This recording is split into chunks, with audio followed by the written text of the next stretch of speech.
मैंने सुना है मुल्ला नसरुद्दीन ट्रेन में यात्रा कर रहा है। एक युवक सामने ही बैठा हुआ है। उस युवक ने पूछा, क्या वहां से बता सकेंगे आपकी घड़ी में कितना बजा है? मुल्ला नसरुद्दीन ने घड़ी तो नहीं देखी, युवक को नीचे से ऊपर तक देखा। एक बार, दो बार, तीन बार। युवक तो घबराया। उसने कहा कि मैं सिर्फ इतना पूछ रहा हूं कि आपकी घड़ी में कितना बजा है। नसरुद्दीन ने कहा कि वही तो मैं देख रहा हूं कि जिस आदमी के पास घड़ी भी नहीं है उसको समय बताना कि नहीं। उस युवक ने कहा, आप भी हैरानी की बात करते हैं, घड़ी नहीं है इसलिए तो पूछ रहा हूं, इसमें आपका क्या बिगड़ जाएगा? नसरुद्दीन ने कहा कि भाई मेरे, तुम अभी जवान, मैं बूढ़ा, अभी तुम्हें अनुभव नहीं। अभी तुम पूछोगे कि कितना बजा है, मैं कहूंगा कि 5 बज गए, फिर बात आगे बढ़ेगी, कोई यहीं तो रुकने वाली नहीं। बीच पड़ गया, अब इसमें अंकुर निकलेंगे। तुम पूछोगे कहां जा रहे हो, मैं कहूंगा बंबई जा रहा हूं। तुम पूछोगे बंबई में कहां रहते हो। ऐसे सिलसिला चलेगा। आखिर में यह होगा कि मैं तुमसे कहूंगा कि अब बंबई तुम भी आ रहे हो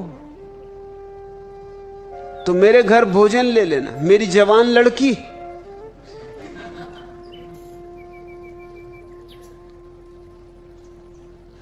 तुम एक दूसरे को देख के जरूर बातचीत में लग जाओगे, फिल्म देखने जाना चाहोगे और झंझटें शुरू होंगी। और आज नहीं कल तुम प्रस्ताव लेकर हाजिर हो जाओगे कि मुझे विवाह करना आपकी लड़की से। और मैं तुम्हें साफ कह देता हूं, अभी कह देता हूं कि जिस आदमी के पास घड़ी भी नहीं है उसके साथ मैं अपनी लड़की का विवाह नहीं कर सकता। हमें हंसी आती है मगर ऐसे ही हमारा मन है। ऐसे ही तो तुम कितने जुगाड़ बिठाते रहते। देखोगे गौर से तो अपने मन पर भी हंसोगे। मन सेक चिल्ली, वो दूर दूर की सोचता है, होनी अनहोनी न मालूम क्या क्या सोचता है। तुम जरा लौट के देखो, तुमने कितना जीवन भर में सोचा ऐसा हो वैसा हो, क्या हुआ? कितना उसमें से हुआ? 99% तो कभी हुआ नहीं। लेकिन उस 99% के लिए तुमने कितना समय गंवाया? और जो 1% हुआ उससे क्या हुआ? एक पागल खाने में एक मनोवैज्ञानिक अध्ययन करने आया है। वो पूछता है सुपरिंटेंडेंट से कि ये जो पहला आदमी कटघरे में बंद है और छाती पीट रहा है और हाथ में एक तस्वीर लिए हुए उसे चूमता है और छाती से लगाता है, इसे क्या हो गया? उस सुपरिंटेंडेंट ने कहा, इसकी बड़ी दुख भरी कथा है। जिसकी ये तस्वीर लिए इस स्त्री को प्रेम करता था, विवाह करना चाहता था, लेकिन उस स्त्री ने इंकार कर दिया। तब से ये विक्षिप्त हो गया। बस उसकी तस्वीर ही अब इसका एकमात्र सहारा है। 24 घंटे उसी की धुन लगी। ये मजनू है, आधुनिक मजनू। लैला इसे मिली नहीं।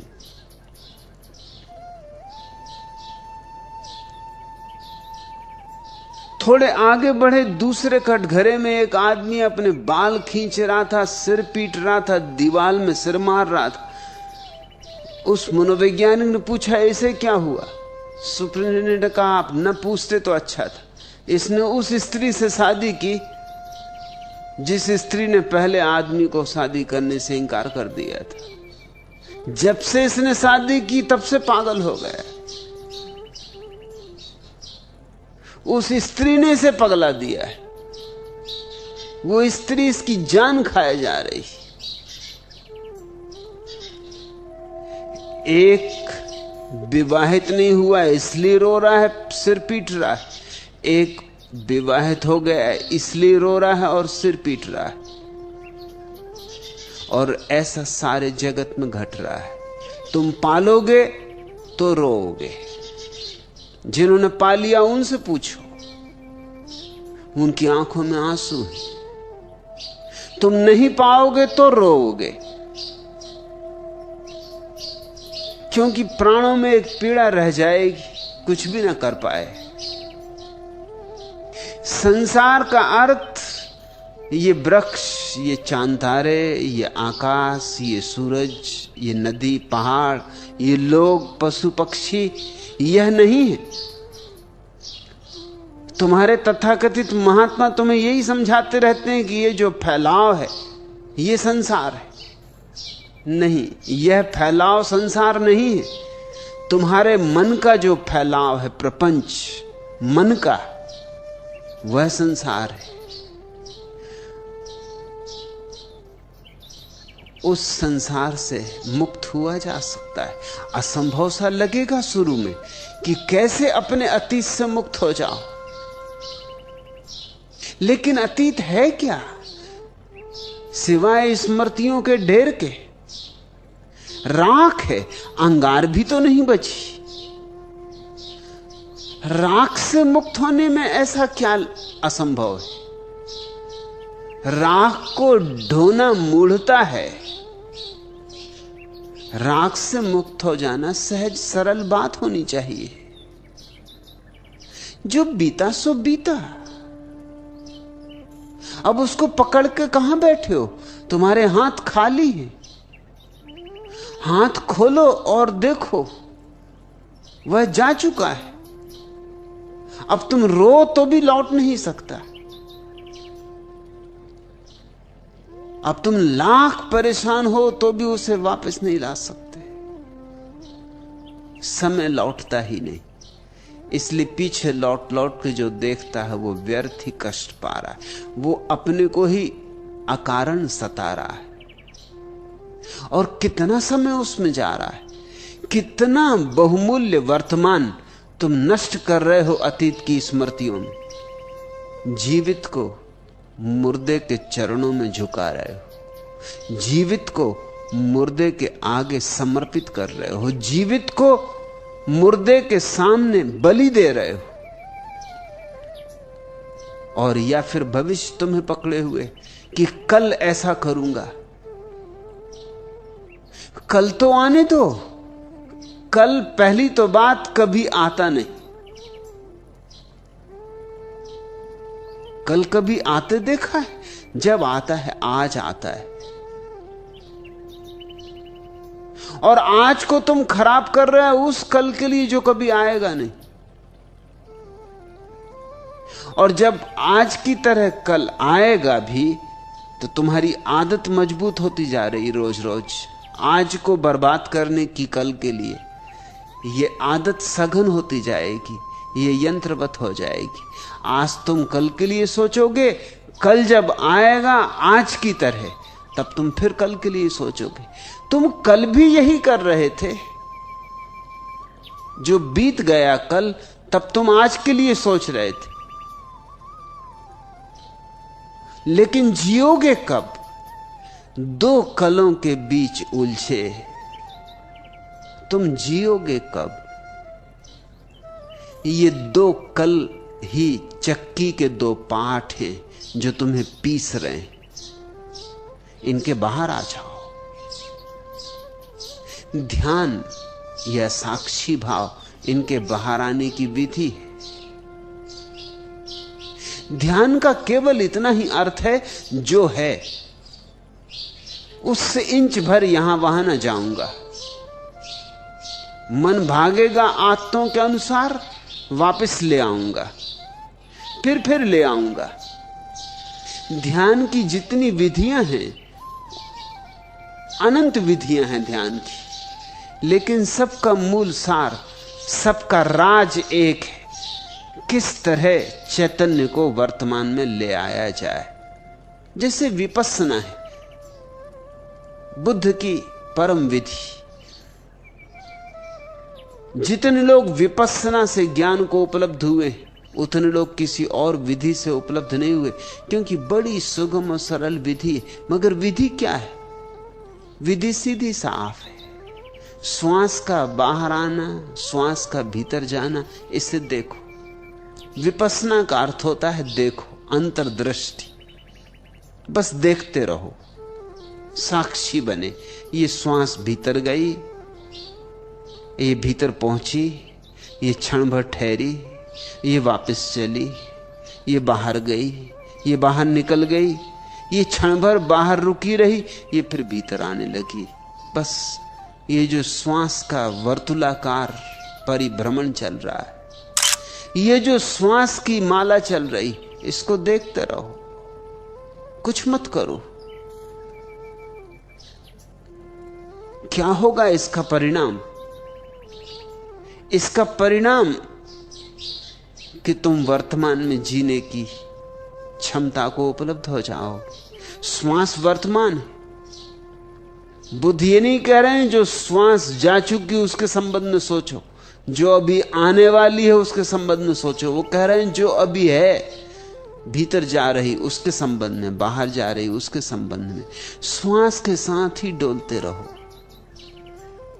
मन भागेगा, मन हजार विचार उठाएगा, तुम चुपचाप उसे फिर वापस ले आना श्वास पर। श्वास तो एक बहाना है, निमित्त है, एक खूंटी। यही सारी और विधियों का सार भी है। सूफी इसे जिक्र कहते, प्रभु स्मरण। हर बार अपने मन को वापस लौटाओ प्रभु स्मरण पर। कोई भी नाम चुन लिया, जैसे राम चुन लिया, मन यहां वहां भागे, राम की खूंटी पर वापस ले आओ। पलटू इसी को सुरति कहते, सारे संतों ने इसे सुरति कहा है। सुरति बुद्ध का ही वचन है, लेकिन बिगड़ते बिगड़ते लोक भाषा में आते आते घिसते घिसते सुरति हो गया। बुद्ध ने तो कहा था स्मृति। स्मरण पूर्वक जियो, होश पूर्वक जियो। जो कर रहे हो उसकी स्मृति बनी रहे, उससे हटो मत। संत कहते हैं सुरति, सूफी कहते हैं जिक्र, कृष्णमूर्ति कहते हैं अवेयरनेस, जागृति। महावीर ने कहा है विवेक, बोध। ये अलग अलग नाम है, मगर बात एक, सार एक, राज एक। अतीत और वर्तमान को जाने दो, वे हैं ही नहीं। तुम छायाओं को पकड़े बैठे हो, और छायाओं के कारण तुम माया में पड़े हो। छाया यानी माया, और दोनों छायाओं के बीच में सत्य मौजूद है। सत्य का द्वार खुला है। प्रभु मंदिर का द्वार वर्तमान में खुला है। वर्तमान में जिस दिन आ जाओगे, आने की प्रक्रिया का नाम ध्यान। आ गए, ठहर गए, उस अवस्था का नाम सन्यास। फिर तुम संसार में ऐसे रह सकोगे जैसे जल में कमल। आज प्रेम चैतन्य निश्चित असंभव सा लगता है, क्योंकि आज तो तुम्हें पता ही नहीं कि वर्तमान होता भी। उन दो ने, अतीत और भविष्य ने, तुम्हारी सारी चेतना को घेर लिया है। धीरे धीरे वर्तमान के लिए तलाशो, खोजो। जो आज असंभव सा है, कल धीरे धीरे संभव हो जाएगा। एक दिन संभव हो जाएगा। हो तो आज ही सकता है संभव, अगर त्वरा हो, तीव्रता हो, समग्रता हो, आकांक्षा, अभिप्सा गहन हो तो सकता है अभी और यहीं। मुझे सुनते सुनते हो जाए। बहुतों को हुआ है, हो रहा है। सिर्फ सुनते सुनते धुन बंध जाती, भूल जाते हो कौन हो तुम, भूल जाते हो कल क्या होना है। यही सत्संग का अर्थ है। किसी के साथ बैठ के वर्तमान में हो जाना सत्संग है। धीरे धीरे तोड़ो जमीन, टूटेगी। जलधार को गिरते देखा है चट्टानों पर। चट्टानें बड़ी मजबूत मालूम पड़ती।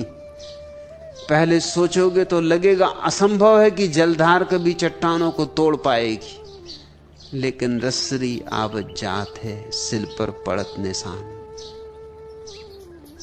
रस्सी आते जाते आते जाते आते जाते कठोर चट्टान पर भी निशान छोड़ देती। जलधार गिरते गिरते गिरते गिरते चट्टानों को तोड़ देती, चट्टानों को रेत कर देती। ऐसी ही प्रक्रिया है। ध्यान कोमल प्रक्रिया है। जैसे कोई फूल, और तुम्हारे मन की आदतें जड़ चट्टानों की तरह हैं, बहुत वजनी, बहुत भारी, बहुत कठोर। पर घबराओ मत, वे मृत हैं। और तुम्हारा फूल जैसा ध्यान जीवंत है, और जीवंत में असली बल है, चाहे कितना ही कोमल क्यों ना हो। जीवित फूल मुर्दा चट्टानों को तोड़ देगा। तुमने कभी देखा है चट्टानों में से बीज फूट के वृक्ष बन जाते, चट्टान दरक जाती।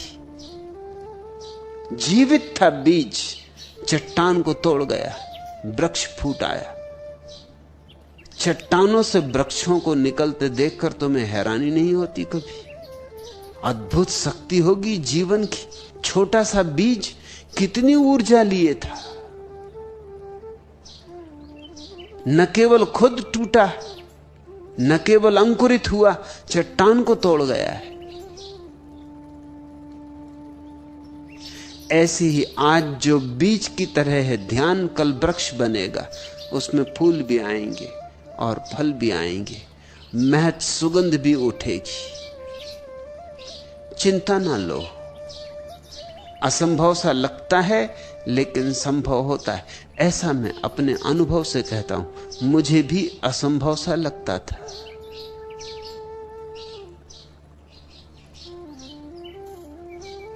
वर्षों असंभव सा ही लगता रहा, लेकिन मैं अधीर ना हुआ। कहते पलटू काहे होत अधीर। जितना असंभव सा लगा उतना ही मैंने त्वरा से अपनी ऊर्जा लगा दी, उतनी ही मैंने चुनौती स्वीकार की। बस चुनौती को स्वीकार करने की बात है। फिर ध्यान एक अद्भुत अभियान है। चांद तारों पर पहुंचना आसान है, ध्यान या समाधि में पहुंचना निश्चित कठिन है। मगर चांद तारों पर पहुंच के भी क्या करोगे? आर्मस्ट्रांग जब पहली दफा चांद पर चला तो उसने क्या किया? सोच रहा था पृथ्वी की कि कब घर पहुंचे, पत्नी, बच्चों की, मित्रों की। सोच रहा होगा कि कौन सी फिल्म लगी मेरे गांव की टाकीज में। सोच रहा होगा कि आज पत्नी ने क्या भोजन बनाया है। था चांद पर, मगर सोच क्या रहा होगा? सोच रहा होगा कि बस अब एक आध दिन की बात और है कि वापस लौटने की घड़ी आई जाती, घर पहुंचूंगा। चांद पर भी तुम तो तुम ही रहोगे, तुम कैसे बदल जाओगे? इसलिए चांद पे पहुंच के भी कोई कहीं नहीं पहुंचता। लेकिन ध्यान में पहुंच के जरूर तुम एक नए लोक में प्रवेश करते हो।